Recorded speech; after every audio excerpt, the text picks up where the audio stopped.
Welcome students, मैं doctor Ashutosh Meena, assistant professor लोक प्रशासन, राजकीय महाविद्यालय आबू रोड सिरोही से। हमारी क्लास है बीए थर्ड ईयर लोक प्रशासन, जिसमें पेपर सेकंड है भारत में स्थानीय प्रशासन, लोकल गवर्नमेंट इन इंडिया।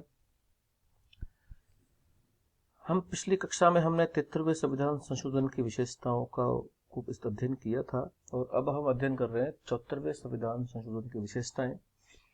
मैंने बताया था 73वां संविधान संशोधन का संबंध है पंचायती राज संस्था से, जैसे ग्राम पंचायत, ग्राम सभा, पंचायत समिति, जिला परिषद, ग्रामीण निकायों से। और 73वां संविधान संशोधन का मतलब है नगरीय शहरी निकायों से, जैसे नगर निगम, नगर परिषद और नगर पालिका।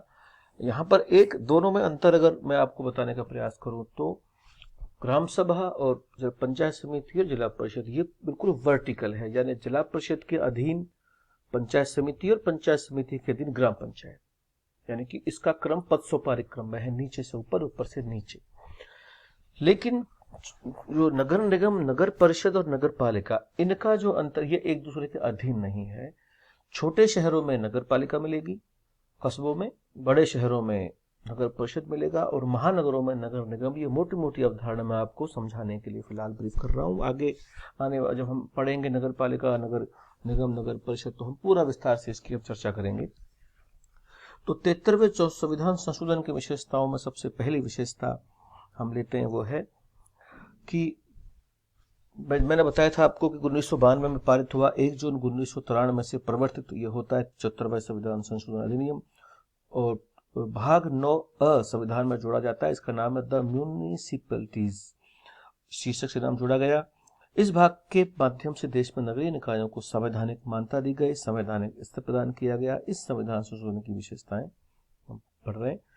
3 प्रकार के नगरीय निकायों का वर्णन इसमें किया गया है। सबसे पहला है नगर पंचायत, जिसको हम लोग नगर पालिका कहते हैं। किन क्षेत्रों में नगर पालिका होगी? ऐसे क्षेत्र के लिए जो ग्राम से नगर बनने की संक्रमणकालीन प्रक्रिया में, मतलब जो शहर गांव से शहर बनने की दिशा में है, वहां पर नगर पालिका का गठन कर दिया जाए। जैसे आप आबू रोड की बात करें तो आबू रोड में नगर पालिका है। नगर परिषद किसे कहते हैं?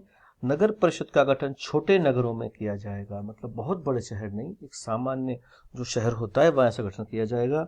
और नगर निगम का गठन बड़े नगरों में किया जाएगा। सामान्यतया नगर परिषद जिला स्तर पर पाई जाती है और सामान्यतया नगर निगम महानगर या संभाग स्तर पर या मेट्रो सिटी में पाई जाती है। ये मोटे तौर पर आप समझ सकते हैं।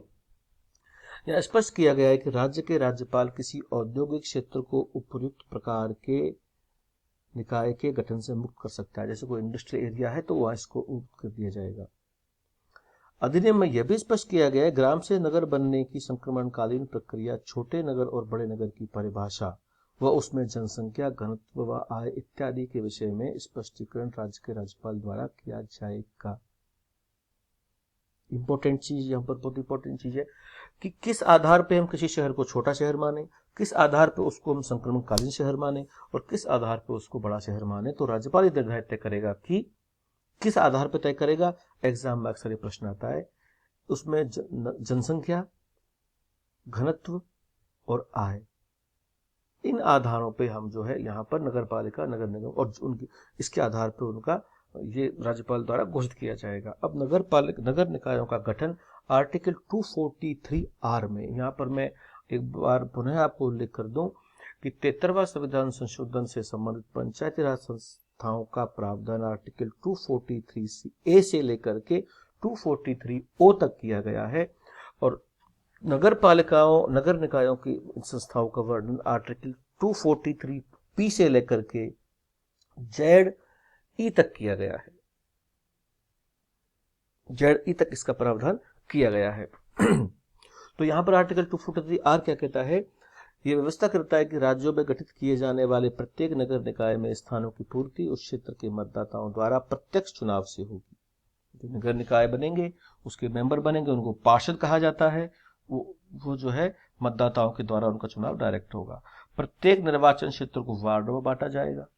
इन वार्डों में प्रत्यक्ष रूप से रिप्रेजेंटेटिव चुनते हैं, उनको पार्षद कहते हैं। और फिर प्रावधान यह है कि विधानमंडल अधिनियम बनाकर नगर निकायों में निम्नांकित वर्गों के प्रतिनिधित्व के लिए कर सकता है। यानी कि नगर परिषद, नगर पालिका, नगर निगम में और कौन कौन से मेंबर होंगे या नहीं होंगे, इसका प्रावधान कौन करेगा? विधानमंडल करेगा। अब व्यक्ति कौन हो सकते हैं, ये आप देखिए। जैसे जो नगरीय प्रशासन का विशेष ज्ञान रखते हो और अनुभव रखते हो, इस प्रकार के व्यक्ति को भी उसका मेंबर मनोनीत किया जा सकता है। लोकसभा व राज्य की विधानसभा में उस क्षेत्र का प्रतिनिधित्व करने वाले व्यक्तियों के नाम। राज्यसभा का राज्य की विधानसभा में लोकसभा और राज्य की विधानसभा का कोई एमपी भी अगर उस इलाके में उसका क्षेत्र आता है तो वो भी उसका मेंबर होगा। नगर निकाय के क्षेत्र में मतदाता सूची में रजिस्ट्रीकृत राज्यसभा या राज्य विधान परिषद के सदस्य, अगर राज्य की विधानसभा का मेंबर है और राज्यसभा का मेंबर है और वो उस नगर पालिका क्षेत्र का वोटर है, वो भी उसका मेंबर हो सकता है। संविधान संशोधन अधिनियम की धारा 243 की उपधारा 5 के अंतर्गत गठन की जाने वाली समितियों के अध्यक्ष भी इसमें शामिल हो सकते हैं। अधिनियम यह प्रावधान करता है कि नगर प्रशासन के विशिष्ट ज्ञान और अनुभव रखने वाले व्यक्तियों को यदि नगरीय निकाय से संयोजित किया जाता है तो उन्हें नगर परिषद की बैठक में मत देने का अधिकार नहीं होगा। अगर जो मनोनीत जो है पार्षद वगैरह जो भी होंगे ये मत नहीं देंगे। अगला बिंदु है 243S। याद करने का तरीका है वार्ड समितियों का गठन। इसमें स्पेशल वार्ड समितियों का गठन किया गया था। स से स का आप मेल जोल बैठा करके याद कर सकते हैं वार्ड समिति 243S में। संविधान अधिनियम में प्रावधान करता है कि 3 लाख, इंपोर्टेंट तथ्य है विद्यार्थियों, उसको याद कीजिएगा, 3 लाख या इससे अधिक की जनसंख्या वाला कोई नगर पालिका है या कोई नगर परिषद है तो वहां पे वार्डों के लिए वार्ड समितियों का भी प्रावधान किया जाएगा। इस प्रकार गठित की जाने वाली समितियों के संबंध में आवश्यक प्रावधान करने की शक्ति किसके पास होगी? जैसा कि हम पहले से पढ़ते आ रहे, इतना कंसेप्ट डेवलप हमारा हो गया होगा, विधानमंडल पर छोड़ दिया गया। राज्य विधानमंडल ये सुनिश्चित करेगा कि वार्ड समितियों का गठन, उसका क्षेत्राधिकार और गठन की 3 चीजों का तय कौन करेगा?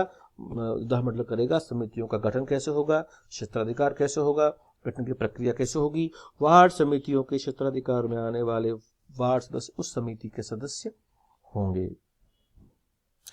संविधान द्वारा नगर निकायों में परिव्याप्त इन वार्ड समितियों के अतिरिक्त भी राज्य विधानमंडल के अधिनियम के माध्यम से अन्य समितियों का गठन भी हो सकता है। इसी के साथ हमें एक क्लास समाप्त करनी होगी क्योंकि 8 मिनट से ज्यादा के वीडियो को अपलोड करने में, बनाने में थोड़ी तकनीकी समस्या को सामना करना पड़ता है। इसके अगले जो विषय उसका अध्ययन हम अगले क्लास में करेंगे। Thank you.